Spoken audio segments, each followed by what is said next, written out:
मैं शून्य ही सही तुम्हारी जिंदगी में, मैं शून्य ही सही तुम्हारी जिंदगी में, पर हमेशा कोशिश यही रहेगी कि तुम्हारे पीछे खड़े होकर तुम्हारी कीमत बढ़ा सकूं। हेलो साथियों, जय हिंद, राधे राधे, जय श्री कृष्णा, जय श्री श्याम। आई होप आप सभी लोग बहुत अच्छे होंगे और आप सभी के बोर्ड एग्जाम की तैयारी बहुत बेहतर तरीके से चल रही होगी।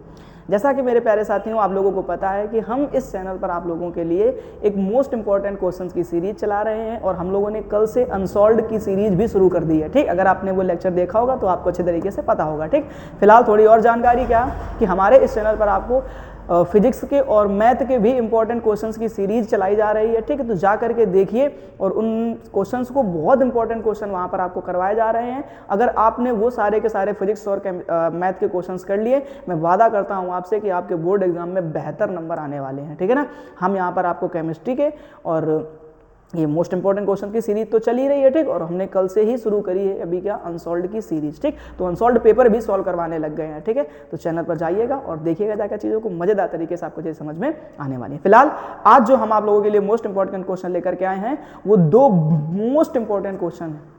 इतने ज़्यादा इंपॉर्टेंट क्वेश्चन है कि हर सेट में आपको वो दो क्वेश्चन कहीं ना कहीं तरीके से दिख ही जाएंगे भैया। ठीक, कौन कौन से, तो अगर आप पोटेशियम डाइक्रोमेट का निर्माण और पोटेशियम परमैंगनेट का निर्माण। ठीक है ना भैया, दो क्वेश्चन, पोटेशियम डाइक्रोमेट का निर्माण और पोटेशियम परमैंगनेट का निर्माण। ठीक, तो चलिए शुरू करते हैं और देखते हैं। और आपसे हमेशा से रोज की तरीके से एक उम्मीद कि आप एक बेहतर कमेंट और वीडियो को लाइक जरूर करेंगे। ठीक है ना, चलिए शुरू करते हैं। कह रहा पोटेशियम डाइक्रोमेट, और पोटेशियम डाइक्रोमेट का फॉर्मूला होता है K2Cr2O7। क्या होता है भैया, K2Cr2O7। ठीक है, तो ये ध्यान रखेंगे। अब ये मिलता कैसे, कहां से मिलता है, तो जरा शुरू करते हैं कहानी को। सबसे पहले आपको ध्यान रखना, अगर पोटेशियम डाइक्रोमेट को ध्यान से समझना। ठीक है ना, पोटेशियम डाइक्रोमेट को क्रोमाइट अयस्क से, किससे मिलता है आपको, तो बोलोगे भैया क्रोमाइट अयस्क। फॉर्मूला क्या होता है, FeCr2O4, FeCr2O4। भैया साथ में बोलो, लिखो, तभी आपको याद होगा, नहीं समस्या बनी रहेगी। ठीक, ध्यान रखना है क्या कि FeCr2O4 इसको बोलते हैं क्रोमाइट अयस्क से प्राप्त करते हैं। और क्रोमाइट अयस्क वही हम लोग एक और नाम से जानते हैं, क्रोम आयरन। ठीक है ना, ये भी एक इंपॉर्टेंट क्वेश्चन बनता है, ऑप्शन दे देगा आपको, पूछेगा निम्नलिखित में से कौन क्रोम आयरन है। ठीक, तो फॉर्मूला आपको याद रखना पड़ेगा भैया क्या, FeCr2O4, FeCr2O4। ठीक है ना, FeCr2O4। ओके, चलो अभी आगे चलते हैं। ठीक, तो कैसे बनाते हैं, पहले हमें एक चीज ध्यान रखनी पड़ेगी। सबसे पहले भैया हमारे पास में क्रोमाइट होना चाहिए। ये मैंने एक ट्रिक के रूप में लिख रखा है कि क्रोमाइट से क्रोमेट बनाते हैं और फिर क्रोमेट से डाइक्रोमेट बन जाता है हमारा। ठीक, तो क्रोमाइट किसे कहते हैं, तो बोलोगे जहां पर हमको क्या देखने को मिलेगा, C2O4 का फॉर्मूला मिलेगा, उसे कहते हैं क्रोमाइट। जैसे यहां पर देखो ध्यान से, ये क्रोमाइट लिखा है कि नहीं लिखा, C2O4। ओके, ये ध्यान रखेंगे। दूसरी चीज, फिर क्रोमाइट से हमें क्या बनाना होगा, जो अगली स्टेप होगी उसमें क्रोमेट बनाना होगा। क्रोमेट किसको बोलते हैं, जहां पर हमारे पास में क्या होगा, CrO4 यानी क्रोमियम और ऑक्सीजन। ठीक, फिर उसके बाद लिखा डाइक्रोमेट, तो डाइक्रोमेट में क्या होता है, तुम बोलोगे भैया क्या, Cr2O7, Cr2O7। एक चीज ध्यान रखना है कि तीनों के ऊपर चार्ज ही हमेशा सेम होता है, -2 और -2। ठीक, इतनी चीज तैयार कर लोगे, बोले हाँ भैया। अच्छा, ये आपको वहां बोर्ड एग्जाम में नहीं लिखना जा करके। ठीक है ना, ये आपको वहां बोर्ड एग्जाम में नहीं लिखना, आपको केवल इतना लिखना है कि पोटेशियम डाइक्रोमेट को क्रोमाइट अयस्क से प्राप्त करते हैं, इसे ही हम लोग क्रोम आयरन कहते हैं। ठीक, दूसरी चीज, अब ये 3 स्टेप में पूरा होने वाला। कितने स्टेप में भैया, 3 स्टेप में इसको पूरा करेंगे। सबसे पहले फर्स्ट स्टेप में आप ध्यान से देखिएगा, क्या लिख रखा है, सोडियम क्रोमेट का निर्माण। किसका निर्माण, सोडियम क्रोमेट का निर्माण। यानी आपको फर्स्ट स्टेप में भैया क्या सीखना पड़ेगा कि सोडियम क्रोमेट का निर्माण। अब सोडियम क्रोमेट, तो क्रोमेट किससे बनता है, तो भाई लोग क्रोमाइट से। तो सबसे पहले आपको ध्यान रखना है, कह रहा जब महीन चूर्णित क्रोमाइट अयस्क को, यानी कि पाउडर के रूप में आपको क्या लेना पड़ेगा भैया, क्रोमाइट अयस्क लेना पड़ेगा। क्रोमाइट अयस्क क्या है, जो ऊपर लिखा हुआ है, यानी FeCr2O4 को आपको एक पाउडर के रूप में लेना है। ठीक है भैया, कह रहा अयस्क को गलित सोडियम हाइड्रोक्साइड के साथ में, गलित का मतलब होता है जली विलयन वाला। ठीक है, कि जो आपका गला हुआ होना चाहिए। ठीक है ना, उसमें हमें क्या मिलाना है, इनको मिलाते हैं। ठीक है, रखे साथ वायु की उपस्थिति, प्लस में क्या लेना, ऑक्सीजन भी लेना है, ध्यान रखना है, ऑक्सीजन भी लेना है। ठीक है ना, कह रहा है के साथ वायु की उपस्थिति में परावर्तनी भट्टी में गर्म करना, फिर इन्हें क्या कर देना है, परावर्तनी भट्टी में गर्म करते हैं तो सोडियम क्रोमेट प्राप्त होता है। ध्यान रखना है, सोडियम क्रोमेट प्राप्त होता है। ठीक, तो पहले क्रोमाइट अयस्क लेना है। क्रोमाइट अयस्क क्या होता है भैया, बोलोगे FeCr2O4। ठीक, फिर कह रहा है गलित सोडियम हाइड्रोक्साइड लेना है, ये क्या होता है NaOH, ठीक।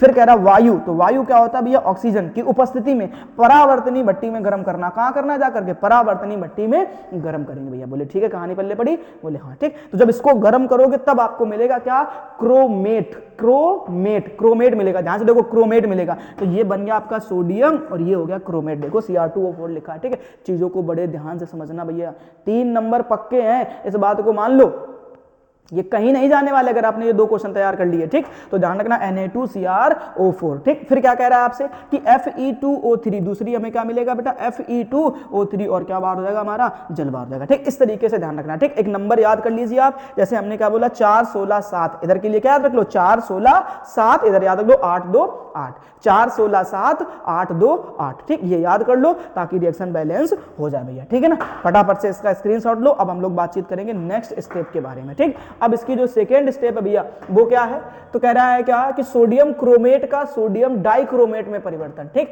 अब ये जो नेक्स्ट स्टेप है इसमें क्या करना आपको कि सोडियम क्रोमेट जो बना है हमारा उसको आपको किसमें चेंज करना है, सोडियम डाइक्रोमेट में चेंज कर देना है। तो कुछ कोई दिक्कत नहीं है, जो आपने सोडियम क्रोमेट बनाया ना, तो कह रहा सोडियम क्रोमेट के जलीय विलयन को सांद्र सल्फ्यूरिक अम्ल के साथ अपघृत करा देना है और फिर ठंडा कर लेना, तो आपको क्या मिल जाएगा सोडियम डाइक्रोमेट प्राप्त हो जाएगा, ठीक। तो ध्यान से देखो, कह रहा सोडियम क्रोमेट Na2Cr O4 को सल्फ्यूरिक अम्ल के साथ में, सल्फ्यूरिक अम्ल के साथ जब अपघृत कराएंगे तब आप देखेंगे यहां पे बन जाएगा आपका सोडियम डाइक्रोमेट। देखो Cr2O7 मिल गया डाइक्रोमेट, बन गया डाइक्रोमेट, बोले हाँ। तो Na2Cr2O7 और दूसरा हमारा सोडियम सल्फेट और तीसरा क्या प्राप्त हो जाता है भैया जल प्राप्त हो जाता है। चीजें क्लियर हो गई, बोले हाँ भैया, ठीक। अब क्या करना है इसमें, तो ये जो सोडियम हमें बनाना पोटेशियम डाइक्रोमेट है, तो जो हमें ये सोडियम डाइक्रोमेट मिला है इसी से हमें क्या बनाना है पोटेशियम डाइक्रोमेट। तो देखो क्या कह रहा है कि सोडियम डाइक्रोमेट का पोटेशियम डाइक्रोमेट में परिवर्तन, मतलब जो सोडियम डाइक्रोमेट बना है उसी से हमें क्या बनाना है पोटेशियम डाइक्रोमेट बनाना। कैसे बनाते हैं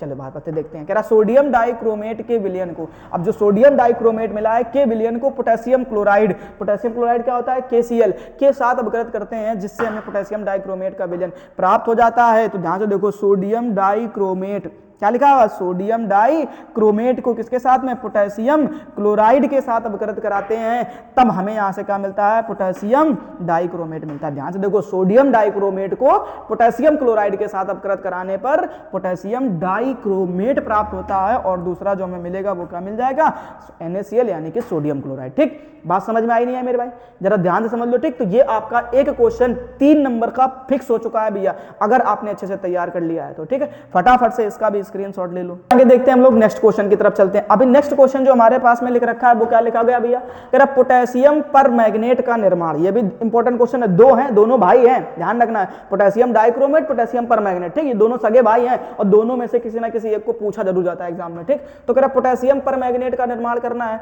ठीक। इसको 2 ही स्टेप में निपटा देंगे, इसमें आपको अगली स्टेप पढ़ने की जरूरत नहीं पड़ेगी केवल, ठीक। तो कह रहा पोटेशियम पर मैग्नेट को पाइरोलुसाइट, भैया ध्यान से समझ लो यहां पर क्या लिखा है उसने पाइरोलुसाइट, किसको बोलते हैं मैग्नीज ऑक्साइड को, MnO2, बोलो MnO2 मैग्नीज ऑक्साइड से औद्योगिक रूप में बनाया जाता है, ठीक। पाइरोलुसाइड से बनाया जाता है, यानी पोटेशियम परमैंगनेट किससे बनाते हैं पाइरोलुसाइड से बनाते हैं। तो पहला एग्जांपल देखो, पहला स्टेप देखो ध्यान से, कह रहा है पाइरोलुसाइड का पोटेशियम मैग्नेट में परिवर्तन, पाइरोलुसाइड का पोटेशियम मैग्नेट, पहले मैग्नेट बनाना फिर परमैंगनेट बनेगा, ध्यान समझ लेना भैया। पोटेशियम पाइरोलुसाइड का पोटेशियम मैग्नेट में परिवर्तन, तुरंत नहीं पोटेशियम परमैंगनेट बनेगा, पहले पोटेशियम मैग्नेट, ठीक। चलो वापस आओ, अब कह रहा है पाइरोलुसाइड के महीन चूर्ण को, यानी पाइरोलुसाइड का क्या लेना आपको पाउडर लेना है, और कह रहा को NaOH के साथ यानी सोडियम हाइड्रोक्साइड के साथ वायु की उपस्थिति में गर्म करने पर पोटेशियम मैग्नेट प्राप्त होता है। पहले पाइरोलुसाइड लो, पाइरोलुसाइड क्या होता है तो MnO2, फिर क्या लेना है तुम्हें NaOH या KOH में से, ठीक। अब देखो यहाँ पर मैंने NaOH लिख दिया, इधर KOH ले लिया, ठीक। कोई दिक्कत की बात नहीं, आप भी कर सकते हो। आपने अगर यहाँ NaOH लिया है तब आप यहाँ पर NaOH KOH ही लेंगे, ये बात ध्यान रखना है, ठीक। या आप यहाँ पर KOH ले लो, कोई दिक्कत की बात नहीं, ठीक। फिर कह रहा है वायु, तो वायु क्या होता है भैया, ऑक्सीजन यानी कि O2, ठीक। जब इन सबको आप गर्म करेंगे तब आपको मिलेगा पोटेशियम मैग्नेट। क्या मिलेगा, potassium magnet, K2MnO4, potassium magnet, ठीक है ना। तो क्या मिलेगा हमको भैया, K2MnO4, और दूसरी चीज हमारे पास क्या प्राप्त होगा, जल प्राप्त हो जाएगा, ठीक। बैलेंस करने के लिए आप याद रखो कि 24 यानी ऐसा तो 241, इधर एक मान लो 241 और 22, 241 22, 241 22, ठीक है। अब चलते हैं स्टेप नंबर सेकेंड के पास में।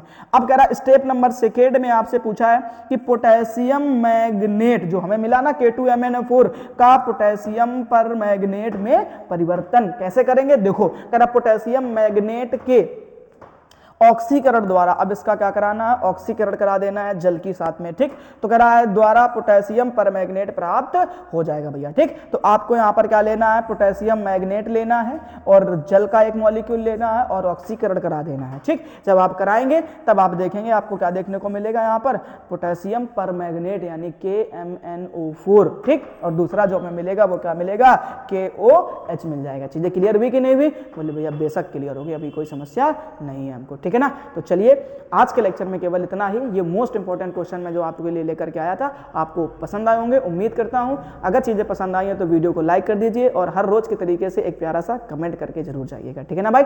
हम लोग फिर से मिलेंगे ऐसे ही मोस्ट इंपॉर्टेंट क्वेश्चन के साथ में और अनसॉल्व्ड पेपर के साथ में, ठीक है ना भाई।